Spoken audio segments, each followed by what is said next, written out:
la police nationale d'Haïti a célébré ce mercredi son 18e anniversaire.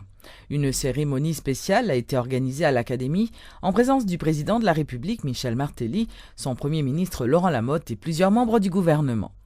Dans son discours de circonstance, le chef de l'État a invité la population à collaborer avec les autorités policières qui sont là pour garantir la sécurité de tous les citoyens. Sans stabilité avec la paix, État de droit avec démocratie n'a bataille pour l'IA, li pap ka wè jou. Sans stabilité avec la paix, pas gen moun qui prend chance vin investi temps yo avec l'argent yo dans pays ça. Sans stabilité avec la paix, nous pas ka créer job. Nous pas ka combattre contrebande, corruption avec criminalité. Sans stabilité avec la paix, nous pas ka bay pays a élan li besoin pour le prendre route progrès et développement durable. Qui donc sans stabilité avec la paix, Haïti pas gain avenir.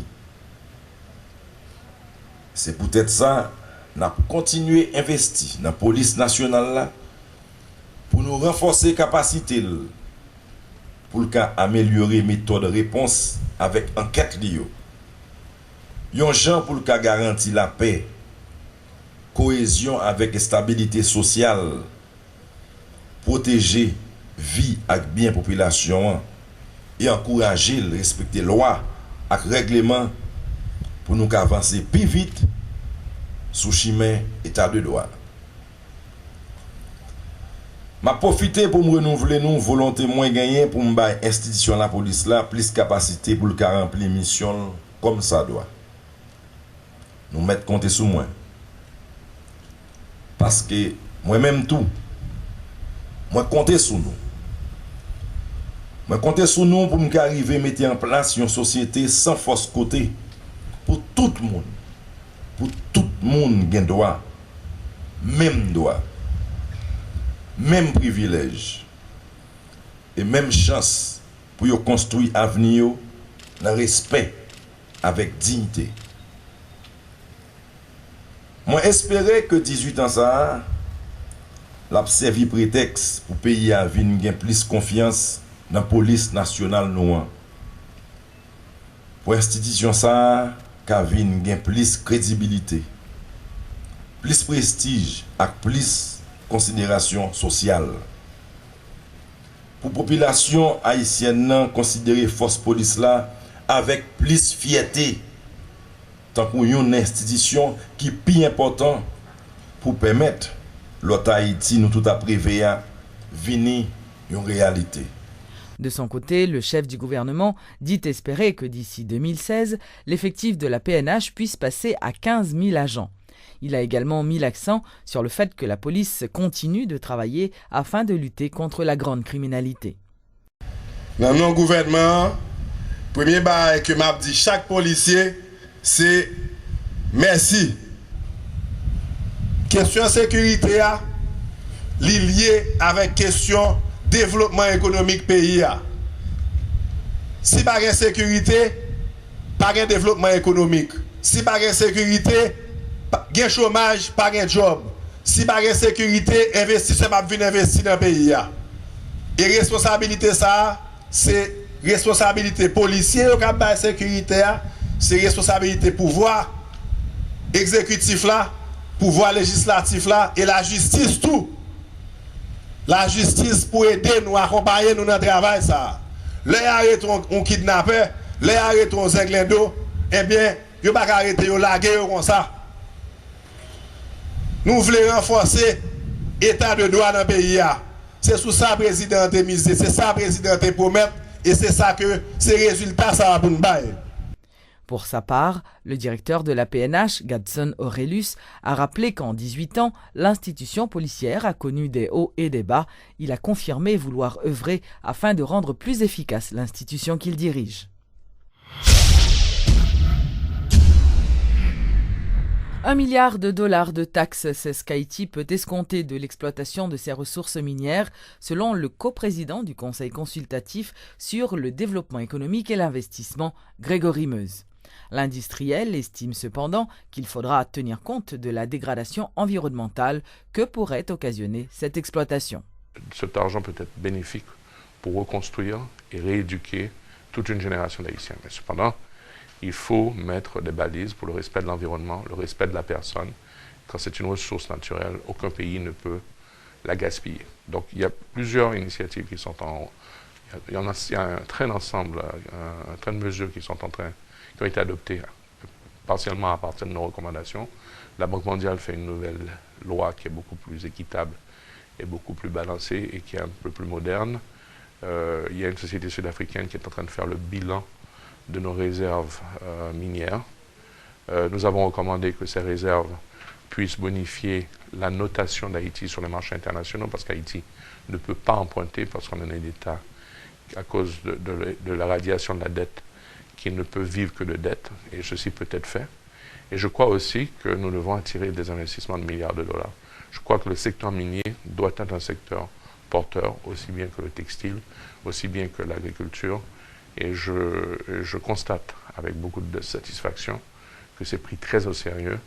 Et je pense que c'est l'une des possibilités qui permettra à ce pays de ne plus un pays d'assistés, mais un pays qui contrôle son budget, qui contrôle son action et qui peut, à partir de cette manne, arriver à éduquer pendant plus d'une génération tous les Haïtiens, leur donner les services de santé et les services de proximité. C'est excessivement important. Ça va prendre quelques années parce que ça ne se fait pas magiquement entre une installation minière et l'exploitation, mais nous voulons tout faire pour pouvoir nous donner cette autonomie nationale, ce prestige que nous avons un peu érodé à travers les années, et surtout offrir aux 10 millions d'Haïtiens une vie meilleure. Des orages violents sont toujours possibles sur les régions centrales d'Haïti. D'après le météorologue Rudolph Victor, selon ses prévisions, une onde tropicale pourrait affecter le pays pendant le week-end. Nous pouvons nous attendre à un scénario pratiquement similaire puisque les systèmes en place qui ont occasionné ces pluies sur les zones centrales du pays existent toujours. Il s'agit d'abord d'un creux en altitude que nous avons sur les zones du passage du vent.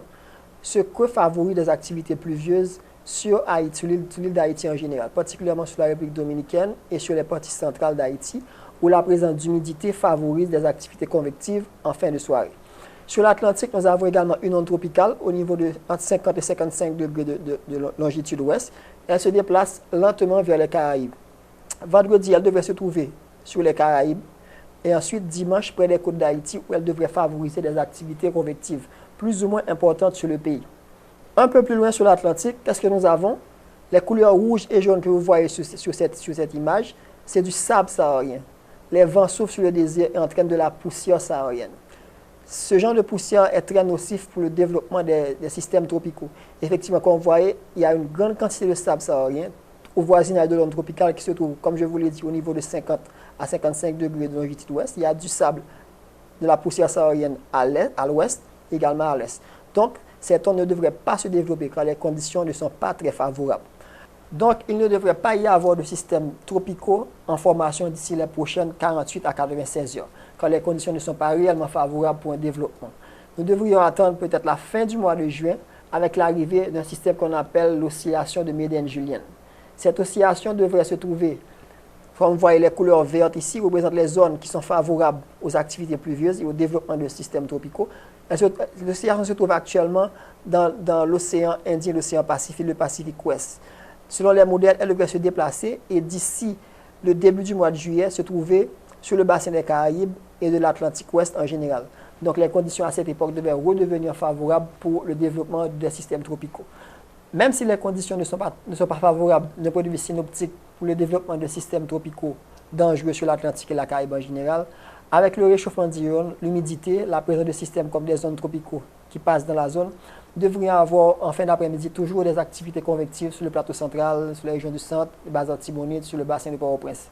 Ce sont des activités isolées et il est difficile de prévoir où elles se développeront. Nous vous demandons, mesdames et messieurs, de prendre les précautions nécessaires, c'est-à-dire de couper les branches des arbres qui sont trop près de vos maisons et de suivre les bulletins météo sur Radio Télémétropole. On vous tiendra au courant sur l'évolution de la situation. C'était Rudolf Victor pour Radio Télémétropole. Les responsables de la Banque nationale de crédit ont inauguré ce mercredi une nouvelle succursale à l'hôtel Oasis dans le but de desservir les grandes entreprises. Monsieur Vic Samar, le président du conseil d'administration de la banque, a dressé un bilan positif du programme nommé l'Agent Cash, lancé récemment, car plus de 700 personnes se sont déjà inscrites à ce nouveau service. Son l'idée qu'il a depuis le nous fait rencontrer Guito, moi-même avec Jerry Tardieu. Depuis le nous venons chita ensemble pour nous parler que nous allons construire l'hôtel Oasis à Pétionville et puis nous avons parlé qui ça compte dans l'hôtel là. Et nous avons dit que dans l'hôtel là, bien, on se trouve salle de banque BNC. Et BNC actionnaire, BNC financier de construction hôtel ça. Donc pendant que le président Banque nationale de crédit, c'est vice-président société anonyme qui construit l'hôtel ça, c'est la SURP SA. Nous disons son banque qui est réservé aux grandes entreprises et clients particuliers. Ben, on détaille sur le type de clients. Bon, type de clients, ça, ok, il y a une série d'entreprises qui les corporates, ce sont des sociétés anonymes. Entreprises, c'est des sociétés anonymes. Il y a de grands clients et personnes physiques. C'est des gens qui ont des niveaux de dépôt, des niveaux de transaction à la banque là qui sont très élevés. Donc, les gens ont besoin de services personnalisés. De temps en temps, on déplace à la caillou et nous avons des services personnalisés déjà. Il y a des entreprises qui n'ont pas envie de faire des dépôts, c'est au cas de dépôt pour eux, c'est au pour eux, pour eux. Donc, je dis à nous penser que nous devons réserver un espace, un forum, côté que pour nous recevoir clientèle ça, parce que les méritent une attention particulière. C'est pas un pile monde, mais c'est des gens qui occupent beaucoup de place dans le portefeuille de crédit, le portefeuille de dépôt et dans toute transaction qu'on fait journellement. Donc nous consacrons ce que ça va tout à toute boutique et magasin que vous avez ici et à l'ensemble de clients qui viennent descendre dans l'hôtel. Et sous peu, nous allons installer une machine de monnaie, ça va être l'ATM, qui est déjà rentrée. Donc il suffit que vous viennent programmer et pour installer. Donc nous avons une gamme de services très variés et tout produit et service que nous offrons la banque disponible ici chaque jour, mon Dieu.